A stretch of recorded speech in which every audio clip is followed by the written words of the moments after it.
For me, I started my journey at age 30 when I realized I didn't belong. I looked myself in the mirror and the light in my eyes were dim. And I was about to go to my 30th birthday party. And those friends that just don't fill you up, that are talking about you behind your back. You know what I'm talking about. Those friends that you think are your friends, but they don't really align with your values, your interests, and your abilities. They don't align. They've just been grandfathered in to your life. That was sort of the community that I had accumulated in my 20s. I was very much sleepwalking through life. I was really just not hanging out with friends who were positive. I was hanging out with a group of friends who were not talking about big ideas. I was not inspired. The only human in my life was my identical twin sister, Mickey. And she and I just would commiserate all the time about, where are our people? Where are we? When are we ever going to find our people? So I think we all feel that way, right? I think we all feel those moments of, we wake up and we realize, where do we belong? Who are my people? How am I going to meet those people? And so that was the beginning of this journey, this realization, this beautiful moment, this aha moment of, something has to change. I had been prioritizing romance. I've been prioritizing work over friendships. And I think we all do that, right? I think we all end up, because society tells us to, just really prioritize, again, love and work, professional life over community, that things don't always go the way we want them to, because belonging is the root sort of place that humanity starts from, that we start from, that gives us that space of, that exhale of I'm home, that space that can really lift us up, give us wings to do what we are here to do, to pursue our passions, to live the life of our dreams, to be surrounded by friends and community that love us, that cheer us on, that don't shit talk us behind our backs. And that's what I was looking for. So for me, that day when I was going to my 30th birthday party, and I realized, whoa, and I'm sure we've all been there too. I don't care who's coming. I don't care who's coming to my birthday right now. They don't align with me.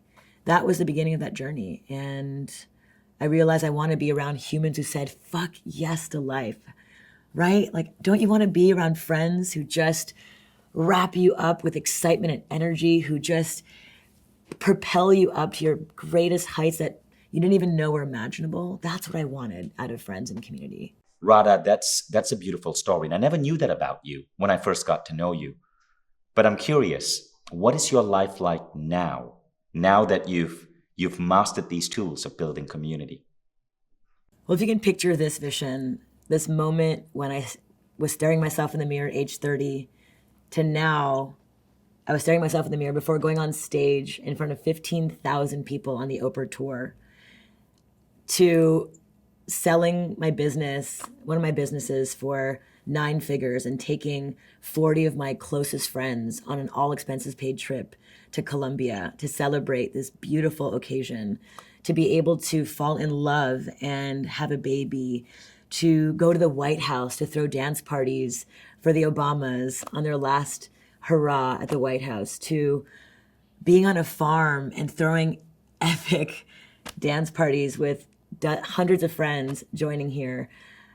I could pinch myself, Vishen. I could pinch myself that all of this would not be possible had I not focused on community. And all of this just adventure, going to Burning Man, going to just all these wild places in life would not be possible had I not prioritized my community.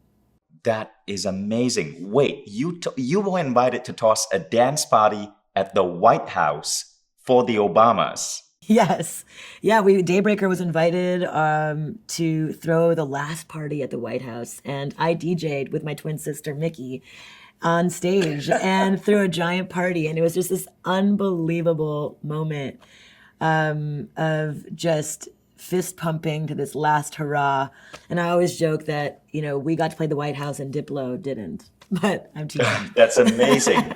it's first important that we address a couple of doubts or questions that people might have in their head, which might prevent you from going forward.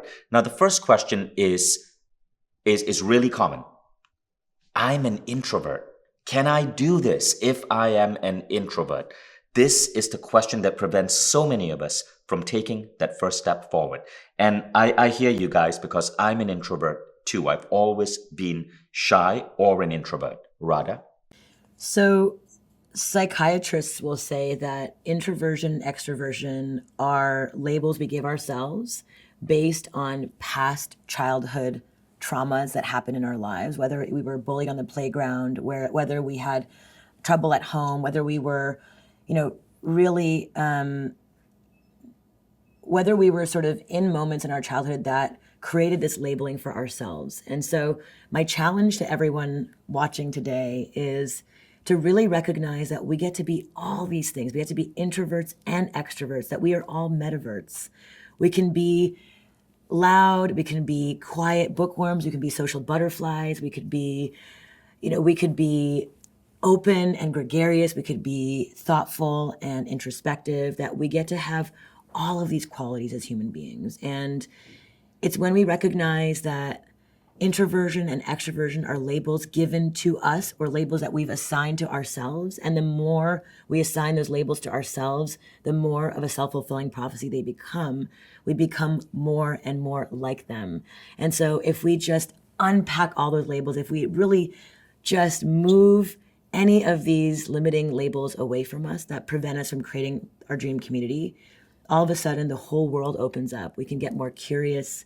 We get more just open and courageous to meet people and build our dream community. And so labeling is and can be helpful in some ways, but can also be extremely limiting in others. Now, Radha, is it true that, like, I used to think I was an introvert. I no longer believe that. Rather, what I think is we're all, what's that word you use? Metaverts? That's right. And that we move between two extremes. Sometimes I just want to be with myself. I just want to watch Netflix or read a book, drink some wine, and have no one around me. And other times I crave company. And I think many of us lie on that spectrum. So this spectrum of metavert is so exciting because it all of a sudden opens us up, Vishen, to the possibility of, oh, right, I can be quiet and Netflix and chill, or I can be open and social butterfly and gregarious. And we get to really allow our entire human being to express itself in all the ways. And it depends on the day, it depends on the moment, it depends on the temperature, it depends on the season, right? That we get to give ourselves that opportunity to be all of these things, to really play with every layer, every juice of life. And that's the whole point of this journey as well, to unlock that. Beautiful. So, key idea here. If you've been labeling yourself an introvert, but you feel that's limiting, depending on where you want to go with community, stop using that label. There is no scientific basis for that label. It's stuff that we make up as a human species, and we slap these labels on. Most of us move between these extremes, extroversion, introversion, and everything in between. Now let's look at a second label that prevents us from taking a step forward. And that label is this: I'm a follower, not a leader. Let's talk about that. Yeah, so I think so much of our past history makes us think, wait a minute, I need to wait, not initiate. I'm going to be the waiter, not the initiator. I'm going to wait for someone to invite me because it's too scary to initiate, because in my past, I was trying to call a friend over for dinner and she laughed at me.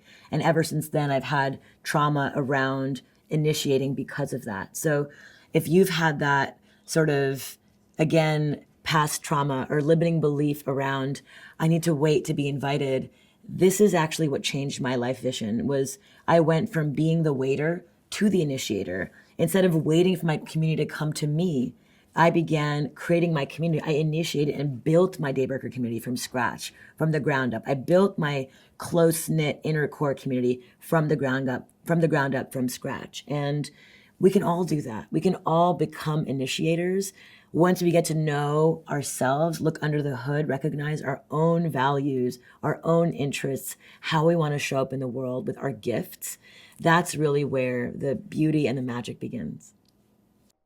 Beautiful. So, Radha, I think there might be a third doubt that people have. So, listen carefully and see if this applies to you. And that doubt is this feeling of powerlessness. I don't have a title. I don't have a brand. I don't have a company I own. Who am I that people would want to connect with me or hang out with me? Should I even bother to start building a community? So community starts with energy, Vishen, and I think you know this. Your energy is so beautiful, and people gravitate to just beautiful energy. It doesn't matter what you do, how much money you have. Energy is a great equalizer in life. If you have the energy of being a fuck yeah friend, if you have the energy of just being a generous listener, a generous sort of sharer, you come and you show up to experiences with ideas, with gifts, with more than just a taker energy. If you show up with just giving energy where you're there, even if you bought a ticket, you're showing up with costumes or maybe gold stars put next to someone's eye or some just service oriented mindset, then you'll always have friends. You'll always be wanted. People will always want to have you around or gravitate like moths to a flame. I love that.